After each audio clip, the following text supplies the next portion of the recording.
This morning, and I was talking about Samuel took the Nazirite vow, or the Nazirite vow was taken for him. No razor shall touch his head. And I asked him, who else didn't have any razor touch their head? And they were thinking, and then I did this, and they went, you. I was like, okay, I don't know if you're saying I need a haircut or you think I'm strong. I'm not sure. So it's always fun to teach them. Well, this morning we're going to talk about Elijah. We're going to do kind of big picture view of Elijah, because I find his whole story, his whole life very relatable. Not in the sense of like, I know what it's like to be a prophet or to like kill 850 prophets of false gods. Not in that sense, but the human emotion, the human struggle, the highs and lows, and that's what you see with Elijah's life. There's a lot of ups and downs, a lot of confusing things that happen, a lot of great things that happen, and just amidst it all, you see Elijah's faith and how he responds in it, and even misconceptions he had at times. And I think that's true with all of us. In our Christian walk, we all had to have a very wide swath of experiences. I mean, being a Christian is never just one thing all the time, right? Like, you never feel one certain way, and that's just it. No matter what happens, nothing can change my day. I'm just just kind of static, right? We have all these different experiences.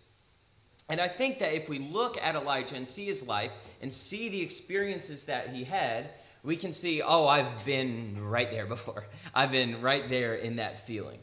And just a quick thing about Elijah. Elijah's name means Yahweh is my God in Hebrew, and I think that's a very fitting name. And in fact, if you ever wonder why when Jesus is on the cross and he says, Eloi, Eloi, lama sabachthani, they thought he's calling for Elijah. Well, why? He's saying, my God, Eloi, it's basically Elijah. So that's where that mishearing came from.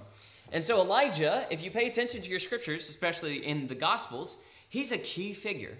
He's a key figure in Judaism. And if you think about the heroes of the Jewish faith, they would always point to Moses, well, I guess Abraham first, Abraham, Moses, and Elijah.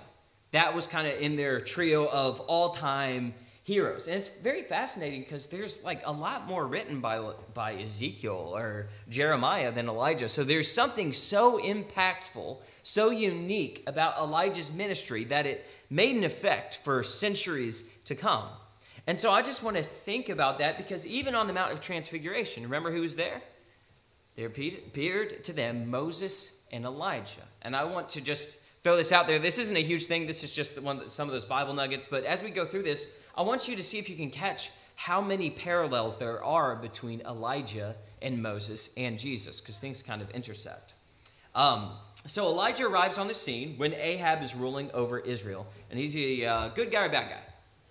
Bad guy. Very, very bad guy. In fact, it's one of those times when it says this king exceeded his forefathers in wickedness. And you already thought they were pretty bad, the whole like Molech thing and all that. And it's like, oh no, he was worse. And he married Jezebel, who was a pagan queen from another area. And so he's going through the playbook of all the things that a Jewish king is not supposed to do. And he's just speed running failure at this point. And not only is he just living in sin himself, For the king, to be a king in Israel, you're also leading the people. And too much so religiously at this time, because he and Jezebel turned all of Israel's heart away from Yahweh and to the Baals and the Asherah. And that cannot be understated. And we see that they actually tore down Yahweh's altars throughout the land. It's a bad state. It is a bad state. It's a hostile state that Elijah is in. And so I said that Ahab declares a drought. He did not declare the drought. Elijah declares a drought to Ahab. He tells him there's not going to be any rain. There's not going to be rain, no dew, no nothing until I give the word. Now think about this. In an agricultural society, drought is bad enough for us as is when it happens, right? Now imagine there's no Walmart or McDonald's and you are relying on your crop to eat, to feed your animals, to live. Is that going to make you a popular guy if you declare a drought for an undetermined amount of time? No, it'd be like being responsible for the Great Depression. Like, oh, sorry about that one, guys. That was all me. And Elijah did so intentionally. And God speaks to him. And he says, depart from here and turn eastward and hide yourself by the brook Cherith, which is east of the Jordan. Why did God tell him to hide? Well, go figure. You declare a drought, that's going to harm people, starve people, everything else. They're going to want to kill you. And so this declaration is so unpopular, he has to hide for his life. Does this remind you of anyone? Someone doing something, may just kind of taking this role, assuming this thing in order to try to accomplish protecting God's people, but it ends up jeopardizing their life. Yeah, Moses, remember when he kills the Egyptian, beating the Hebrew slave? So in James 5:17, I want you to notice this because nowhere in the text does it say that God told Elijah to declare a drought. Now it could be, but it just isn't what it says. And if you combine it with James, it says Elijah was a man with a nature like ours. I don't want to skip ahead too far for your class, so save your questions, anything like that. And he prayed fervently that it might not rain, and for 3 years and 6 months it did not rain on the earth. So it says that Elijah is the one who asked God for the drought. It doesn't say, usually there's a marker with the prophets. It will say, and the word of the Lord came to, and a vision of the Lord came to. It doesn't have that. It just jumps, Elijah declares this. So obviously he was praying to God, and God granted his request. So he declares a drought, but where is Elijah living? He's right there where this drought is going to be. So, bad news. This is going to affect him as well. It's going to get him. And so how does God provide for him? For this thing that Elijah has asked for, right? Maybe you could say it was foolhardy, maybe it was wise. We don't know. It's not revealed. But God takes care of him nonetheless. In 1 Kings 17:4, God says, you shall drink from the brook, and I have commanded the ravens to feed you there. Now, I want you to think about that. Our ravens, we know like quaff the raven nevermore, right? Like we don't have positive associations with ravens, do we? Especially if you're not a Jew, because in Leviticus 16 or 17, I believe, ravens were unclean animals. Think about that for a second. So just imagine him having to stoop down to drink water out of this brook that's getting drier and drier and drier, and then having these nasty, unclean animals flying and dropping whatever hunk of meat they had or bread they had. I wouldn't want to eat after that. I would want to put hand sanitizer on the bread and the meat before I ate it, right? Because, that's disgusting. So you see, this prophet is in a position of doing what really no Israelite would want to be doing. So this sustenance, it wasn't glorious, but it was enough. It was enough to sustain him. It was enough to get him through what he needed to get through. Can you think of anyone having to eat a redundant meal over and over and over? Yeah, yeah, the bread and some meat. Yeah, manna and quail, right? So eventually the water dries up in the brook, and God then sends Elijah into a Gentile city, which is named Zarephath. And there's a Gentile widow who's gathering sticks with her son, and it's one of the bleakest verses in the Bible. She says, we're going to get this, and then we're going to cook it, eat it, and die. That was her plan. What are you doing this afternoon? Oh, going to eat my last meal and die. It's just a bleak picture. And think, she was affected by the drought that Elijah had asked for as well. I wonder, do you think he felt any ooh, kind of feel bad about that one. I feel bad for this widow here. And in verse 13, it says, and Elijah said to her, do not fear. He asked her for food. He says, go and do as you have said, but first make me a little cake of it and bring it to me. And afterward, make something for yourself and your son. For thus says the Lord, the God of Israel. So this is a Gentile, so why do you think he's saying the God of Israel? My God, the God of Israel, Yahweh, the jar of flour shall not be spent, and the jug of oil shall not be empty. By the way, that is a great, great, great little verse to memorize if you ever feel burnout. The jar of flour shall not be spent, and the jug of oil shall not be empty. I started to remind myself of that when I get tired. Until the day that the Lord sends rain upon the earth. So the little bit they had would be enough to sustain them for as long as was needed. And so again, we see God's provisions are not always glamorous, but they are enough. And just think about, that's totally not what you'd expect. Hey, how would a prophet be fed? Ravens. What? All right, well, what about the next time you'd be fed? A widow who didn't have much already. Wait, okay, that seems very, very backwards again. So you just see this, there's just something so odd going on here, right? There's just something so unique about this. In verse 17, it says, after this, the son of the woman, the mistress of the house, became ill. And his illness was so severe that there was no breath left in him. And she said to Elijah, "What have you against me, O man of God?"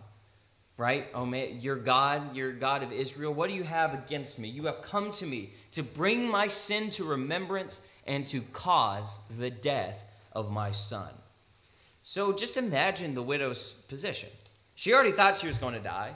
And then all of a sudden this man comes proclaiming that Yahweh, his God, is going to make sure that they had food for as long as the drought was. And you're like, okay. And then it happens, and you're sustained, and you're happy, and then your son dies.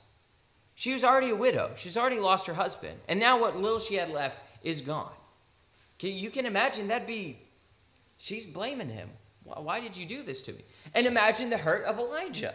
Because Elijah didn't ask God to kill the son, right? Yet the son's dead, and now this lady's putting it at his feet. And I can't help but imagine he probably feels even guiltier now. Not only that was starving in this position, but now that her son is dead. And just that blank, for poor Elijah, that would sting. That would hurt. You've already kind of barely getting by, right? Barely getting enough, kind of getting it from weird sources, everything else, and now he's being blamed for this. And listen to what he says. He says, "And he cried to the Lord, 'O Lord my God, have you brought calamity even upon the widow with whom I sojourn by killing her son?'" Now, how does Elijah feel towards God? I think he feels let down. I think he feels like God has let him down. And he also believes that God has done this. He says, even to them, I'm suffering enough, Israel's suffering enough, and you would even let this happen to this child? And we have to remember, just because they were prophets doesn't mean like there was a constant dialogue between them and Yahweh. It's very clear about when Yahweh speaks to them. It speaks to them. It says, "And the word of the Lord came to them." So he doesn't have a constant dialogue. He's not clued into the picture here. And so he feels let down. He feels disappointment.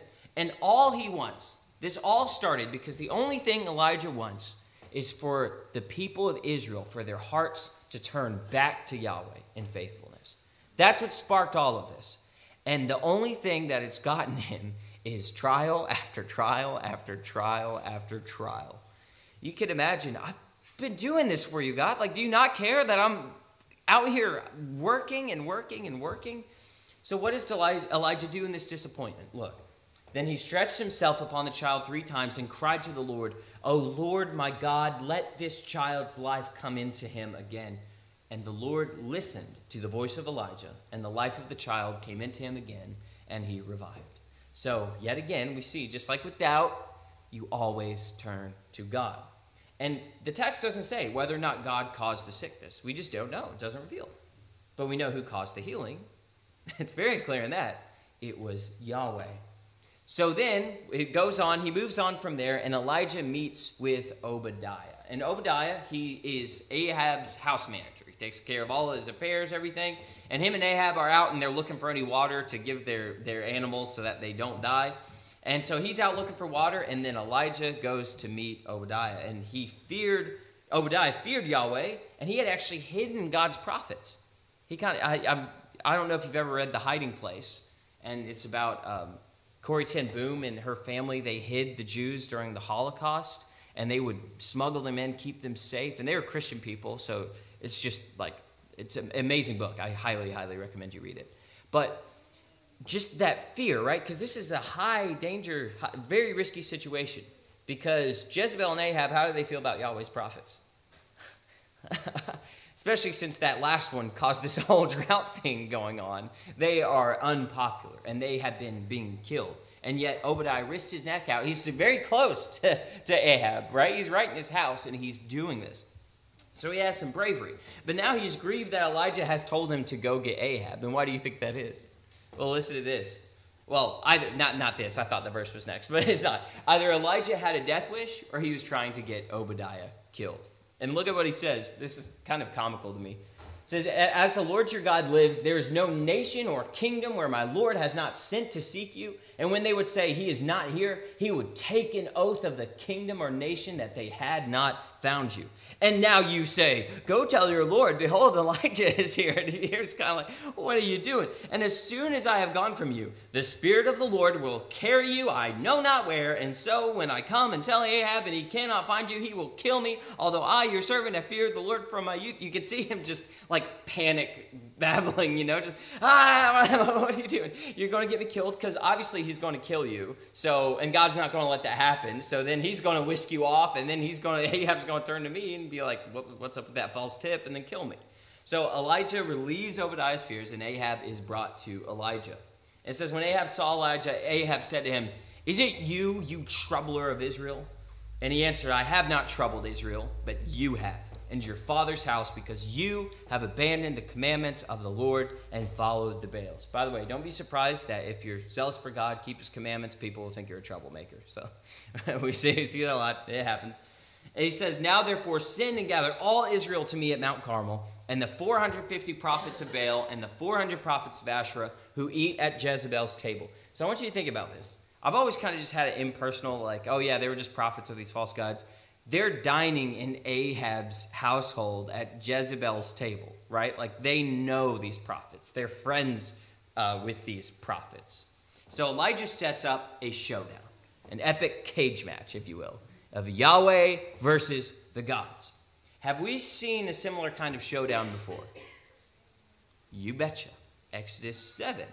Remember, Moses and Aaron go before Pharaoh, and then they throw their I almost said snake. They throw their staff on the ground, turns into a serpent. And then remember what happens? Pharaoh, this tyrant ruler, right, anti-God, serves his gods. He calls in their sorcerers, their prophets of the time, their workers. And it says that they did the same thing. They threw their staffs down and turned into snakes. They did the same by their secret arts. So it's Yahweh versus the power of their gods. And who's going to win? Well, guess what happens? Yahweh's serpent devours all of theirs. So it's like no contest. They throw it down. Oh, cool. Look, we did it. Bonk. And it's gone. So the point is the supremacy of Yahweh. And so Elijah's showdown involved making an altar, offering a bull on it, and calling on the gods to answer with fire. And whichever God answers with fire first is the true God. Why do you think Elijah said fire specifically? Because again, it doesn't say in the text if God said, hey, directly do it this way. It seems like Elijah, and I don't think it's too assumptive, he seemed to like fire. And it makes perfect sense. Because how did God appear to Moses in Midian? It was a fiery, burning bush. At Mount Sinai, what was there? There was fire and storms. So fire is connected with God's presence, with Yahweh's presence. And so Elijah seems to really like fire. That's what God does. And so in verse 21 it says, and Elijah came near to all the people and said, he gives this really compelling speech, how long will you go limping between two different opinions? If the Lord is God, follow him. But if Baal, then follow him. And the people did not answer him a word. That's to think about a whole nation of people who are God's covenant people that God has delivered over and over. They knew their history. They knew what Yahweh had done.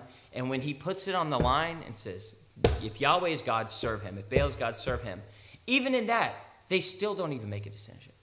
They're deadly quiet.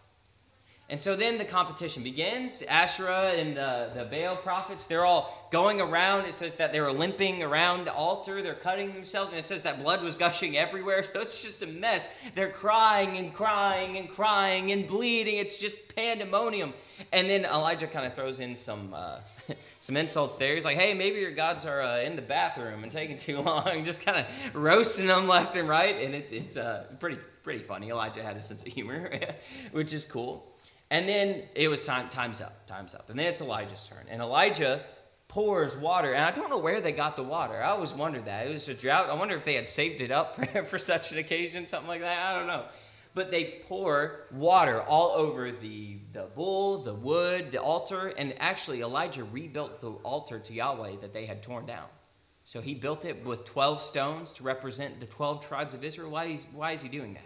He's trying to get the people of Israel to be dedicated to Yahweh once again.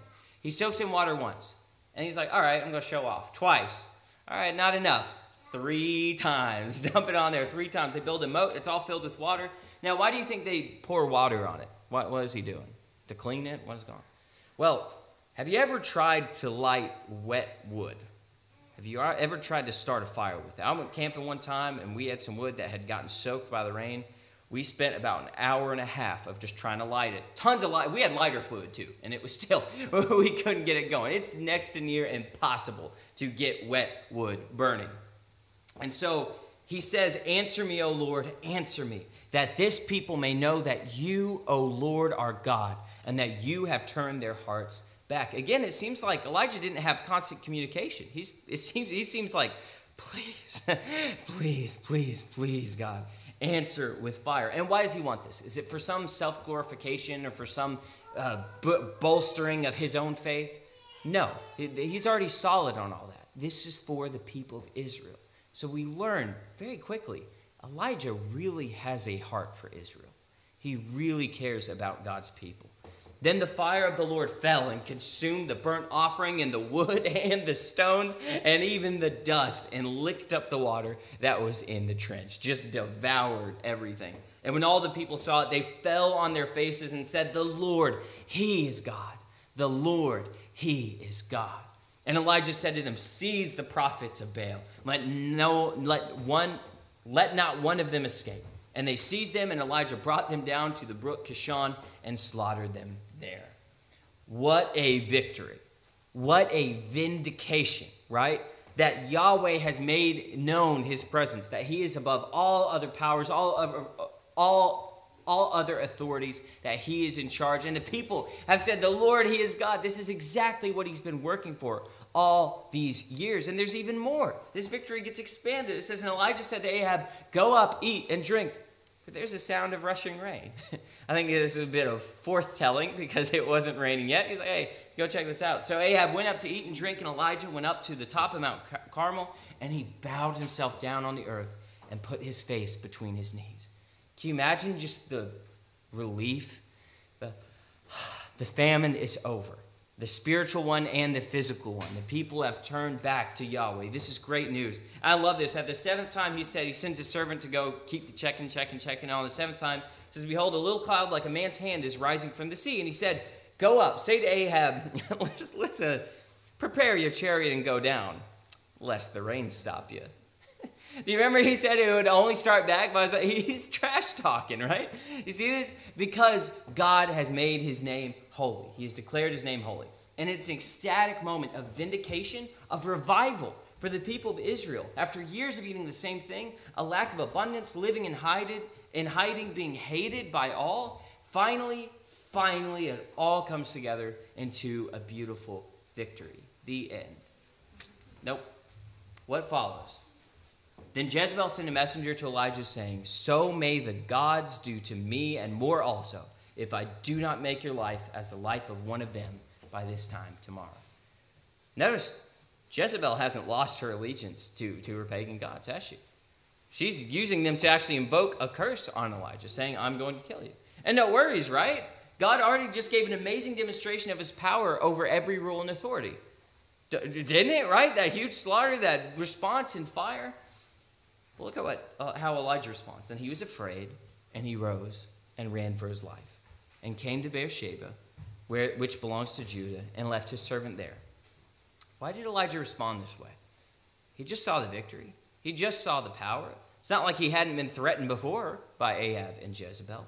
What was different? What was different about this? Why did this crush him? Well, I think it goes back to the old saying of one step forward, two step backwards, right?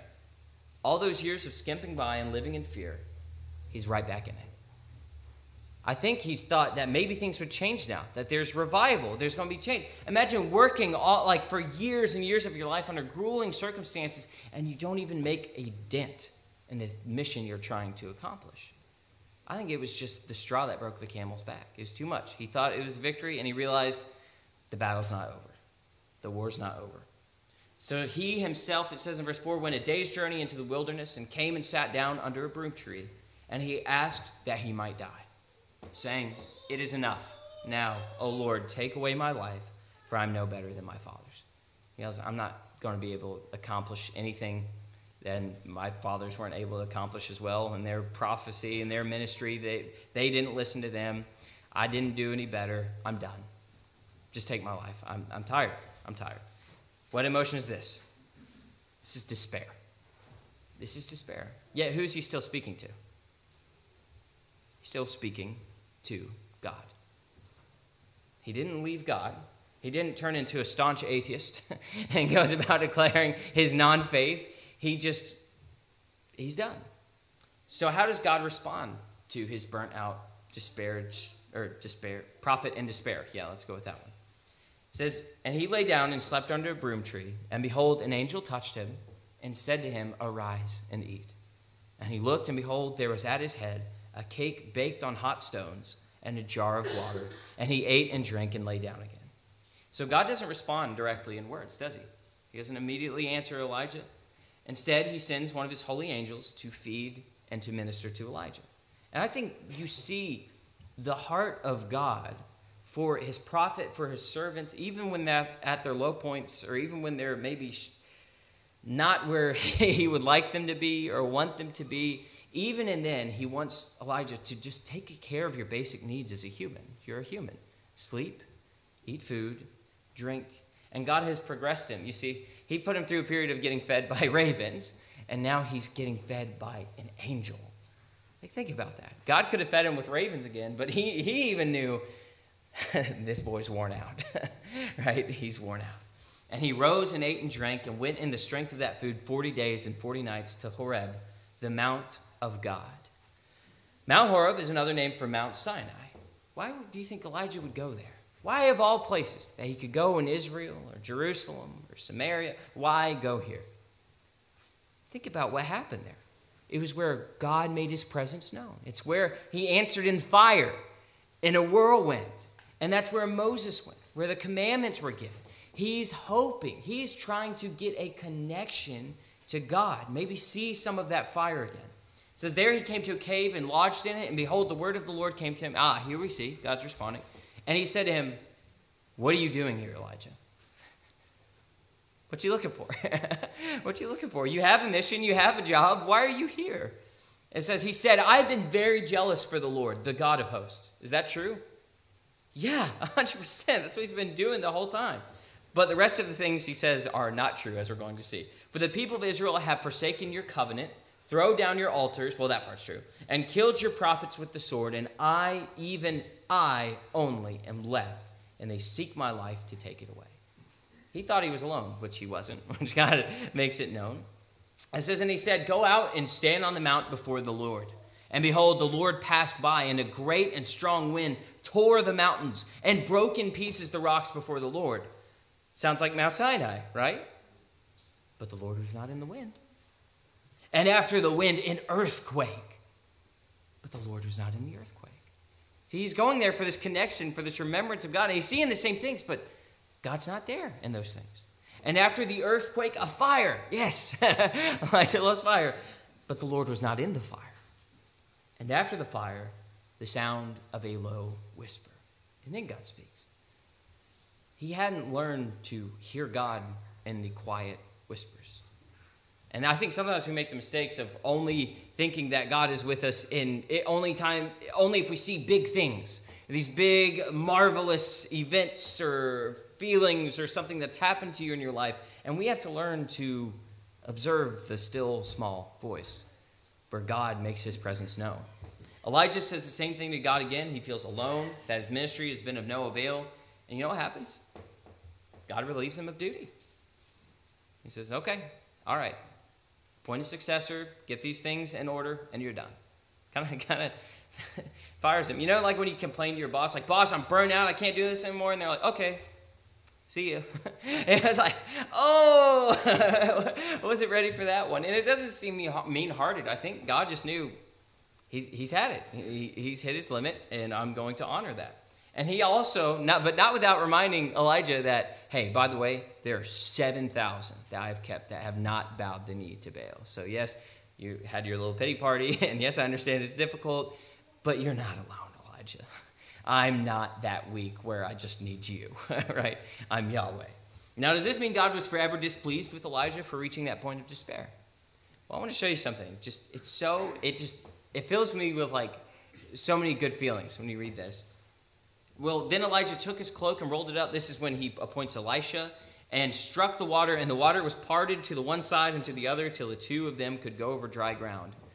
Remember Mount Horeb, Mount Sinai, where Moses was, and now he's splitting the water like Moses did.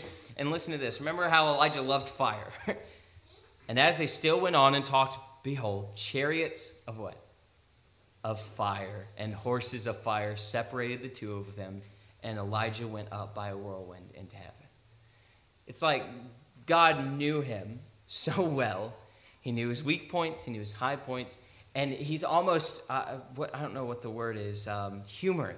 He's almost humoring Elijah here, like, all right, Elijah, this is the thing you look for, this is the thing you like, all right, come on, you're coming up with me. And you just see, again, the tenderness of Yahweh with someone who's zealous, a holy person, not a perfect person, but a faithful human being, a faithful servant of Yahweh. And God granted Elijah the fire he always wanted. In our relationship with God, there are going to be moments of great zeal, of great discouragement, of marvelous victory where you're just beaming with light, and despair, moments of great despair. And these are the things, these are the applications that we need to remember through them. The oil and the jar shall not run out. It may not be glorious, but God gives you enough of what you need to get through. He does. Second, always turn to God. When you're in despair, when you're in victory, you always, even in his victory, what did he do? He bowed his head and prayed to God, right? That's what he did. In your victory, in your despair, in your discouragement, in your zeal, always be praying. And third, don't neglect physical needs. And this is, I know a lot of folks who do ministry of all different types and sorts. And one thing that I've noticed is there's kind of this trend of not taking care of themselves, either not eating, not sleeping, doing these things. And just even if you're just trying to follow God and you feel those moments of despair, you feel down on yourself, even God sent an angel to make sure Elijah ate and drank and got some sleep. Treat yourself like a human being, because you're not going to do any good if you're not doing that. God expects you to take care of yourself. Fourth, God will not always answer in fire. Sometimes it's a raven. You know, maybe you pray for this or that and you want God to help you. And maybe you're trying to do something good. You're trying to do something for the kingdom, and you pray and you get something you didn't expect. That's not what I wanted. That's not what I meant. Well, humble yourself and get to work, because God didn't say, we'd be rolling up in Rolls Royces, and when we pull up to the assembly, it'd be we serve one another. And finally, God always rewards his faithful servants. And we see that with the chariot of fire for Elijah. And that is so crucial. You cannot have faith if you do not expect that God will reward you for it. That's what the Hebrew writer tells us in Hebrews 11:6. And without faith, it is impossible to please him. For whoever would draw near to God must believe two things: that he exists and that he rewards those who seek him. Why do you have to believe that? Well, because you won't sacrifice any sin or temptation that you have in this world. Because if you don't think that God's going to pay you back for the sacrifices you made, for your faithfulness, then it's a simple matter of cost, right? God's not going to pay me back, might or not pay me back, so I might as well make sure I get paid now on my terms.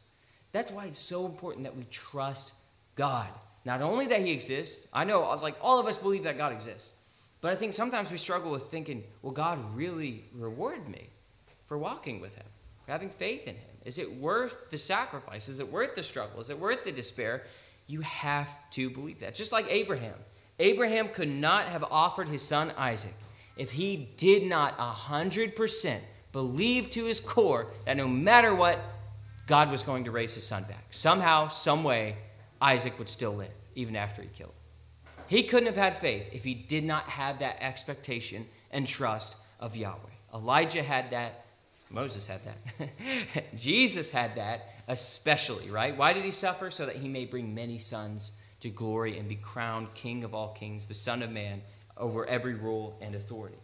Why did Jesus meet with Moses and Elijah? I don't have a clear-cut answer on this, but I just see patterns of men who deeply cared about turning Israel to God, to getting the people of Israel en masse to turn to God.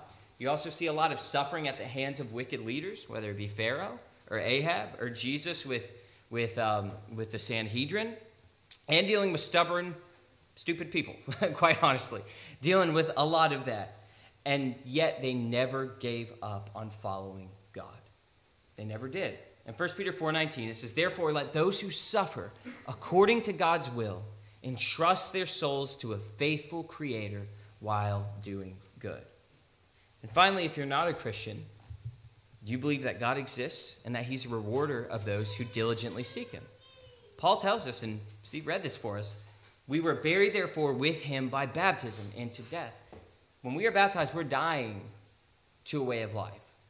We're dying to the fallen image bearer that we became, and we conform to the new image of Christ. He says, in order that, just as Christ was raised from the dead, why do we die? Why do we die in baptism? Just as Christ was raised from the dead by the glory of the Father, we too might walk in newness of life. We too share in Christ's glorified resurrection.